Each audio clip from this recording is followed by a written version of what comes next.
Túpac Yupanqui conquista Chile y llega hasta Magallanes. La Antártica chilena.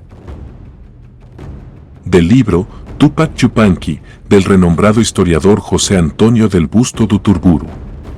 Y dice así: su próximo objetivo era Chile, país que tenía minas. Explica el ignaciano Cobo que teniendo Túpac Yupanqui noticia de las grandes provincias de Chile, hizo abrir camino para ellas por la provincia de los Lipes, que era la última de su reino, y añade Cieza. Él fue caminando con toda su gente hacia Chile, acabando de domar, por donde pasaba, las gentes que había. Pasó gran trabajo por los despoblados y fue mucha la nieve que sobre ellos cayó. Llevaban toldos con que guarecerse y muchos servidores yanaconas y mujeres de servicio. Por todas estas nieves se iba haciendo el camino, o ya estaba hecho y bien limpio y postas puestas en él. Aunque Cieza confunde a Túpac con su hijo Huayna Cápac, queda claro que se trata de Túpac Inca. La progresión en este clima fue terrible. Se comenzó a vencer el itinerario por la cordillera de los Chichas y la cordillera de los Lipes, llegándose en medio de incontables penurias a la provincia de Atacama. El frío era tan intenso que todo lo congelaba, hombres, animales, vegetales, incluso las corrientes de agua. Llegados a 4000 metros de altura se dejó ver el salar famoso. Solo en sus inmediaciones, posiblemente en su orilla septentrional, el ejército incaico pudo descansar. Luego fue que, en un rápido movimiento ramificado, este ejército conquistó toda la provincia. Desde Atacama Túpac Yupanqui despachó a diversos orejones, Tucuy-Ricuy, el que lo ve todo, para espiar y explorar el valle de Huasco y otros lugares del sur. Los orejones fueron yendo y viniendo como hormigas, inspeccionando disimuladamente hasta Copayapú, hoy Copiapó. Enterado el Inca de los pormenores, despachó a la vanguardia con el general Sinchi Roca, llevando los bastimentos en llamas y alpacas, animales que primero sirvieron para el transporte y después como carnaje, porque es muy buena carne para comer. Hecho esto, el Inca partió llevando consigo 10.000 soldados, los que sumados a otros tantos que tenía la vanguardia, se presentaron en el valle de Copiapó imponiéndose a los lugareños, que solo se atrevieron a presentar escaramuzas y peleas ligeras, tras las cuales optaron por capitular. El siguiente punto fue Coquimbo, hoy Coquimbo, que, asimismo, el Inca sujetó. De allí pasó Túpac Yupanqui adelante, conquistando todas las naciones que hay hasta el valle de Chili, del cual toma nombre todo el reino llamado Chili. El valle en cuestión es el de la Concagua. Su conquista no debió ser pacífica, pero se desconocen las batallas, si las hubo, porque los indios del Perú, por haber sido la conquista en reino extraño y tan lejos de los suyos, no saben en particular los trances que pasaron. Sin embargo, aquí pareciera ser la comarca donde Sarmiento de Gamboa centra el grueso de la lucha, afirmando que Túpac Yupanqui derrotó a los pueblos de la región y a sus caudillos Tangalongo y Michimalongo. Inmediatamente después fue que se dio la batalla del Mapocho, junto al río de este nombre, donde se habían convocado muchos millares de indios, chilenos, entre los cuales se hallaban los valientes araucanos, que llamados de los del Mapocho, habían venido en su ayuda. Túvose una muy sangrienta batalla entre los unos y los otros, y en lo más recio de ella les llegó socorro a los del Inca, que fue la causa de que desmayasen los indios, chilenos, y que los del Inca quedasen victoriosos. Los vencidos apelaron a la fuga, mas el ejército del Inca los fue siguiendo y cazando y degollando a muchos de ellos. Pero entrados en su tierra los araucanos se fortificaron en una angostura y siguiéndolos los capitanes del Inca, como no sabían la tierra, se entraron sin advertir por el peligro. Hallándose ya con ventaja los araucanos, revolvieron contra los enemigos y encendióse la más reñida y brava batalla. Cobo dice que el ejército incaico fue derrotado y que en el combate murió el capitán general y la mayor parte del ejército imperial, pero no dice qué ocurrió con los araucanos y sus aliados de Tucapel y Purén. A estas alturas las crónicas dejan de ser explícitas. La batalla de Arauco, según esto, admite varias posibilidades. Para Sarmiento en Chile solo hay triunfos y para Cieza tal batalla no existió, para Garcilaso hay un emparejamiento y para Cobo una espantosa derrota. Todo lleva a pensar que no hubo vencedores o fue derrota, pero también es verdad que los guerreros de Chile no recurrieron a la persecución y esto puede darle la razón a Garcilaso, porque el Inca regresó sin ser seguido hasta las riberas del Maule, aceptando que por entonces fuese frontera contra los araucanos y la raya de su imperio. Ese por entonces, sin embargo, pareciera encerrar un prometedor, volveremos. La detención de los ejércitos incaicos y la fijación de la frontera en la orilla diestra del Maule estarían evidenciando algo más. Cuando la tierra adelante era pobre, improductiva, los incas tardaban en proseguir la conquista de esa región. En otras circunstancias, lo vimos en la segunda campaña del Chinchaysuyo, renunciaban temporalmente a ella. En una tercera opción, como ocurrió con los chiriguanas, renunciaron definitivamente. Lo que seguía al sur del río Maule, desde el punto de vista incaico, podía ajustarse a una realidad vinculada a la pobreza del territorio. Medio siglo después, Almagro y su capitán de jinetes Gómez de Alvarado se detendrían por la misma causa.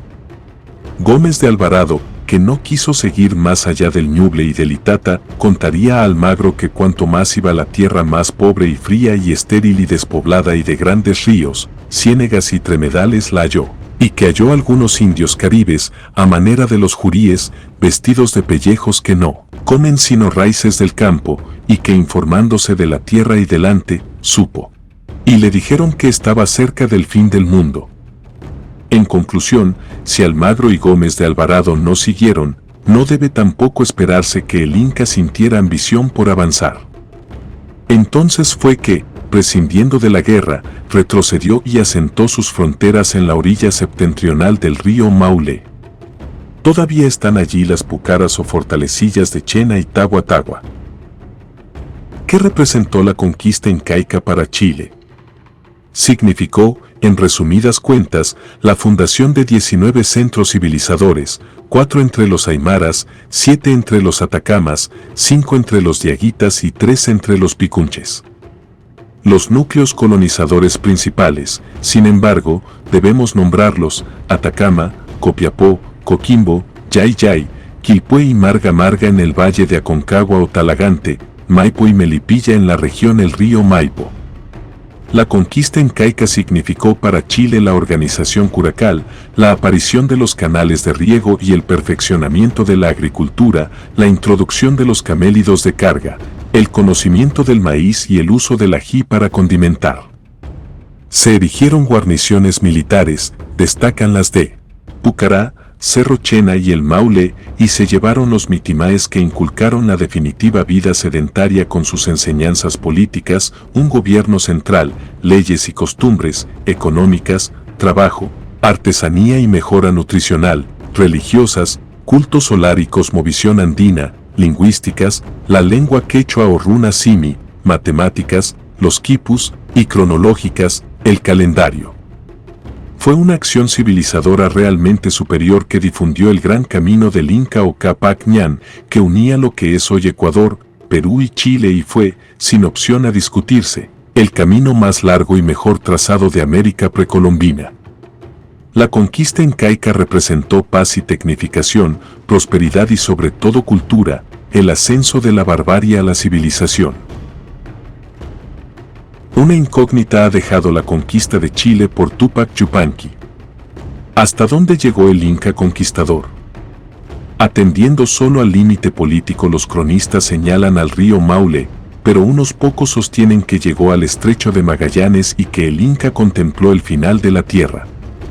Si el Titicaca era el origen del universo, el estrecho magallánico será su final, incluso la morada del Contixi Huiracocha Pachayachachi. Por eso decían las plegarias: oh Hacedor, que estás en los fines del mundo, Hacedor que estáis en el cabo del mundo, oh Hacedor, Señor de los fines del mundo. Túpac Yupanqui salió del Cusco para buscar el cabo del mundo y volvió al Cusco diciendo que lo había contemplado. ¿Qué ocurrió? Sabemos que anteriormente atravesó el Maule. Lo dicen Cieza, Molina el Almagrista, Anello Oliva y Garcilaso. Garcilaso afirma que pasó el Maule y llegó al país de los Purumaucas. Oliva sostiene que cruzado el Maule se dispuso a seguir a Chiloé y a Chilcara. Molina dice que avanzó hasta el estrecho de Magallanes. Y Cieza, quien confunde a Túpac Yupanqui con su hijo Huayna Cápac, que anduvo tanto por la tierra chilena que dijo que había visto el fin de ella. Nuestra opinión es más modesta. Túpac Yupanqui despejó esa incógnita que posteriormente se llamaría Chile. Esta región austral del Tahuantinsuyo presentaba tres partes bien definidas: el país de los Picunches al norte, el país de los Mapuches al centro y el país de los Huilliches al sur. Estos últimos eran los que vivían a la sombra del Quitutrepata, hoy volcán de Osorno, y llegaban hasta el paso de Chacao. Si el Inca pasó el Maule, como creemos, para llegar al fin del mundo, también debió cruzar el Maullín. Conocería entonces el lago de Yanquihue, con olas en días de viento y, además del Osorno, los volcanes hoy llamados Casablanca, Puyehue, Puntiagudo, Tronador, Calbuco, Yates y Hornopirén. En el país de los Huilliches, los días eran cortos en invierno así como las noches muy largas. El paisaje se pintaba verde y boscoso, las lluvias eran frecuentes, la tierra poco apta para sembrar el maíz. Pasado el Maullín, en la bahía de Pargua, estaba el fin del mundo. A partir de allí la tierra se desmenuzaba, se hacía añicos, formando centenares de islas, siendo la mayor de todas Chiloé, la isla de las gaviotas. Pero luego de esta isla, repetimos, habían otras más chicas que podían contarse por centenas. Chile tiene más de 43.000 islas, sus habitantes eran culturalmente muy pobres, casi primitivos, cubiertos con pellejos. Bailaban alrededor de frondosas araucarias, pescaban acorralando a los peces y comían crudo el piure, molusco grande, elástico y rojizo también, sacado del mar. Desde los acantilados de Pargua, Túpac Yupanqui debió contemplar la isla grande, precursora de las otras más pequeñas.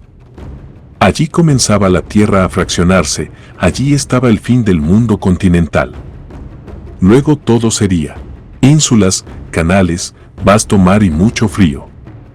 Al no hallar pueblos importantes ni haber terrenos de sembradura para la yuca y el zapallo, el camote y el oyuco, la palta y la lúcuma, la chirimoya y el maní, el Inca debió ver la comarca pobre poco productiva. No le interesó por su gente ni por su tierra, tampoco por su productividad. El país de los Huilliches y sus islas no le interesó como provincia de su imperio y, si le interesó, lo dejó para después. Lo cierto era que había llegado al término terrestre, había visto el fin del mundo, donde todo se convertía en mar. Seguir adelante no aseguraba nada nuevo. Mejor era volver atrás y dedicarse a consolidar lo ganado. Y así fue, según lo que pensamos, que dejó atrás el Maullín y asentó sus fronteras civilizadoras en el Maule. A la larga esto es lo que opina el cronista Santillán, quien llama a los Huilliches Puramaucas. Esta última acepción pareciera referirse a guerreros con plumas. No fue, pues, la batalla del Mapocho la que frenó a Túpac Yupanqui, porque si fue vencido a la altura de este río, ¿cómo pudo proseguir al Maule?